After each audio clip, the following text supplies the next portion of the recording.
নমস্কার বন্ধুরা, প্রেরণা বাংলা মোটিভেশন চ্যানেলের আজকের পর্বে সবাইকে আমন্ত্রণ জানাই।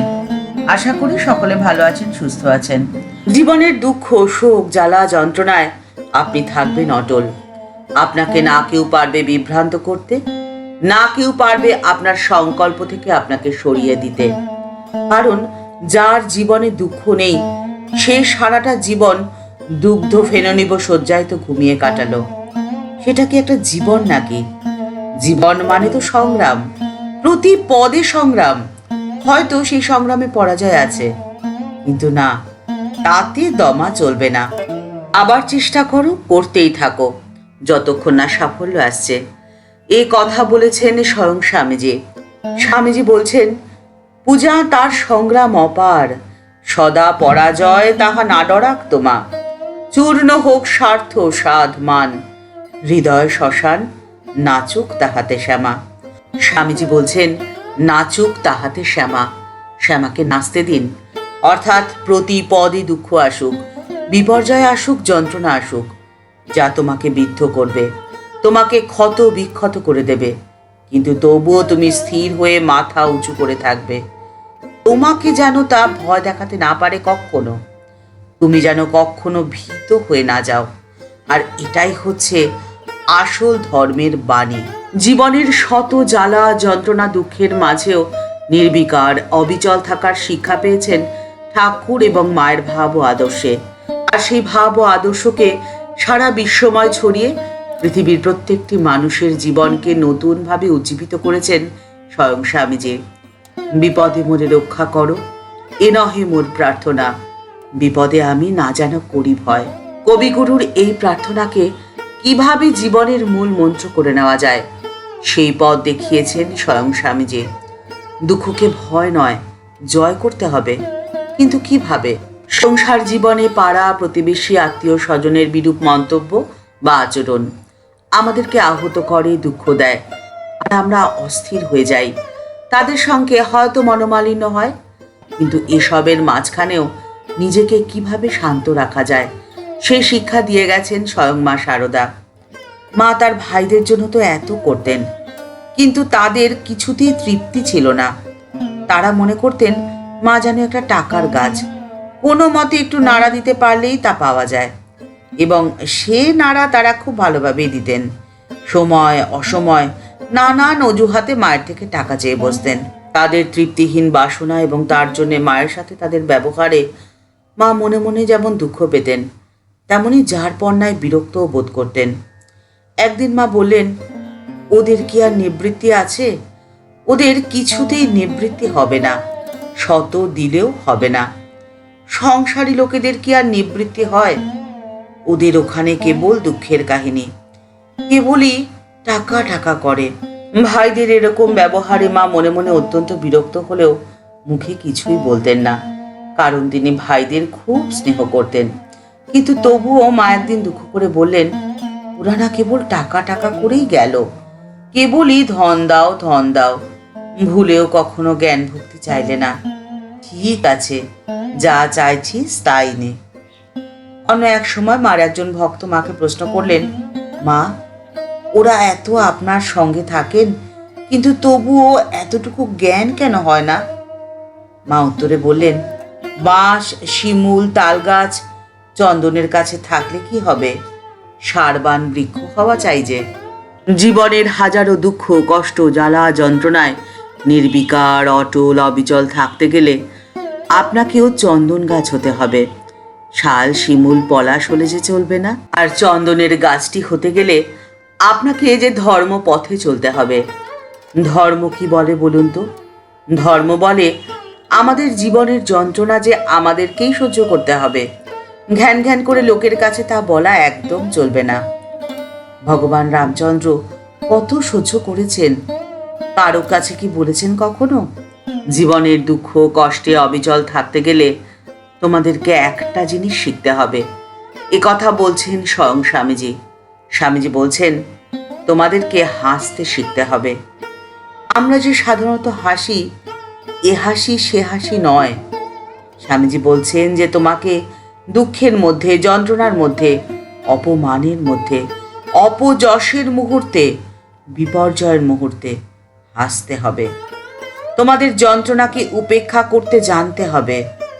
আর এ কথা যে স্বামীজি শুধু বলেছেন তা কিন্তু নয়, স্বামীজি নিজের জীবনে জীবন্ত করে তার প্রমাণ দেখিয়েছেন।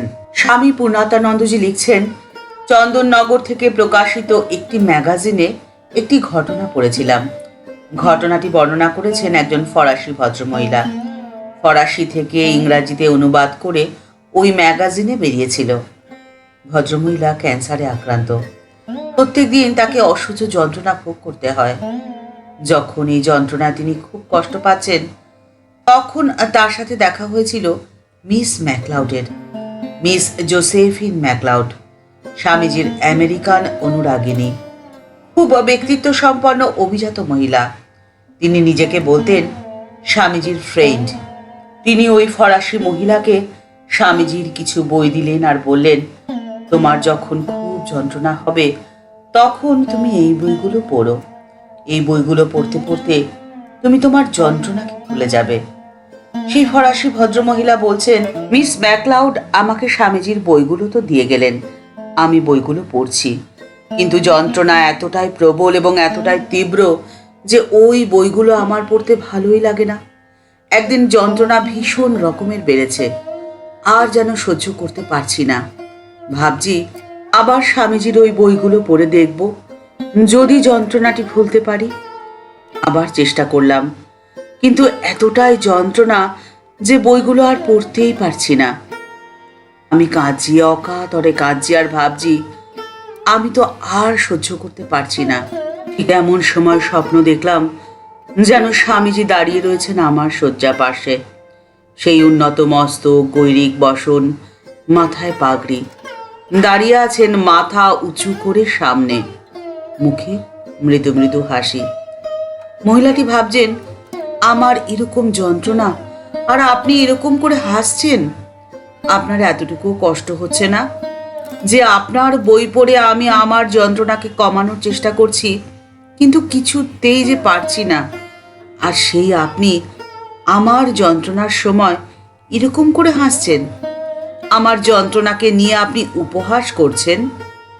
যখন এই কথাগুলো তিনি ভাবছেন, ঠিক তখনই তিনি দেখছেন স্বামীজি যেন আরো হাসছেন। তার হাসিটা আরো প্রসারিত হচ্ছে। উচ্ছ্বসিত হাসিতে স্বামীজির মুখ ভরে যাচ্ছে। তখন ভদ্রমহিলা চিৎকার করে বলছেন, আপনি এরকম করে হাসছেন কেন? আমার ভেতরটা যে যন্ত্রণায় চৌচির হয়ে যাচ্ছে। আমি সহ্যের সীমা লঙ্ঘন করে যাচ্ছি, আর আপনি হাসছেন। হঠাৎ তিনি দেখলেন স্বামীজির বুকের ঠিক মাঝখানে একটা লাল রক্তের ফোঁটা। তিনি বলছেন, আপনার বুকের মধ্যে রক্ত কেন? তিনি দেখলেন স্বামীজি আরো হাসছেন, আর রক্তের ফোঁটাটা আরো বড় হচ্ছে। বড় হতে হতে সারাটা জামা যেন রক্তে ভেসে যাচ্ছে। সেই ক্ষত বিক্ষত হৃদয়ের রক্ত টপ টপ করে স্বামীজির জামা দিয়ে গড়িয়ে মাটিতে পড়ছে।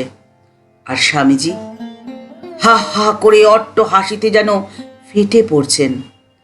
তখন ওই ভদ্রমহিলা বলছেন, স্বামীজি আমার যন্ত্রণা যেমন ছিল ঠিক তেমনটাই আছে, কিন্তু ওই যন্ত্রণাকে আমি যেন আর অনুভব করতে পারছি না।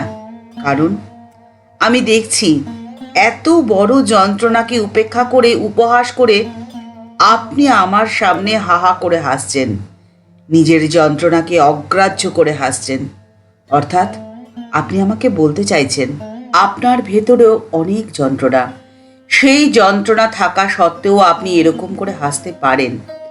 আপনি যেন আমাদের শেখাচ্ছেন তোমার জীবনে যে যন্ত্রণা তার থেকে অনেক বেশি যন্ত্রণা আমার বুকে, তবুও দেখো আমি হাসছি, তুমিও এরকম করে আমার মতো করে হাসো।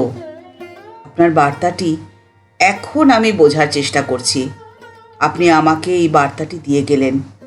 দুঃখ থাকবে, যন্ত্রণা থাকবে, বেদনা থাকবে, বিপর্যয়ও থাকবে, তবুও আপনার মতো করেই আমাদের হাসতে হবে। ক্যামেরার সামনে হাসার মতো নয়, এ হাসা সে হাসা নয়, আমাদেরকে মন থেকে হাসতে হবে, যন্ত্রণাকে উপেক্ষা করে হাসতে হবে। অর্থাৎ সমস্ত প্রতিকূলতাকে, সমস্ত প্রতিবন্ধকতাকে এরকম করেই হাসতে হাসতে উপেক্ষা করতে জানতে হবে, অগ্রাহ্য করতে হবে। তবেই তো জয়লাভ হবে, তবেই তো ভয় থেকে মুক্ত হবে। জীবন হবে আনন্দের। শোক, দুঃখ, জ্বালা, যন্ত্রণায় তুমি আর আহত হবে না, থাকবে নির্বিকার, অটল, নিশ্চল। ঠাকুর মা ও স্বামীজির ভাব ও আদর্শে অনুপ্রাণিত হয়ে জীবন অতিবাহিত করলে প্রত্যেকের জীবন অনেক বেশি সুন্দর এবং আনন্দের হয়ে উঠতে পারে। এই ভাবনা থেকে এই চ্যানেলটি তৈরি করা হয়েছে এবং এই চ্যানেলের প্রতিটি পর্বের বিষয়বস্তু নির্বাচিত হয় অধ্যয়নের মধ্যে দিয়ে। কোনোটাই কল্পনাপ্রসূত নয়। বিভিন্ন মহারাজদের মূল্যবান বক্তব্য এবং ঠাকুর মা ও স্বামীজির বাণী ও জীবন সম্বলিত বই থেকেই প্রতিটি পর্বের বিষয়বস্তু নির্বাচিত হয়। তাই প্রতিটি পর্বের উপস্থাপনা আপনাদের কেমন লাগলো কমেন্টস বক্সের মধ্যে জানালে খুব ভালো লাগবে। সবাই ভালো থাকবেন, সুস্থ থাকবেন, আর ঠাকুর মা ও স্বামীজির আশীর্বাদ যেন সবসময় আপনাদের মাথার উপরে থাকে, এই কামনা করেই আজকে আসি। আবার দেখা হবে। সবাই ভালো থাকবেন, সুস্থ থাকবেন। নমস্কার।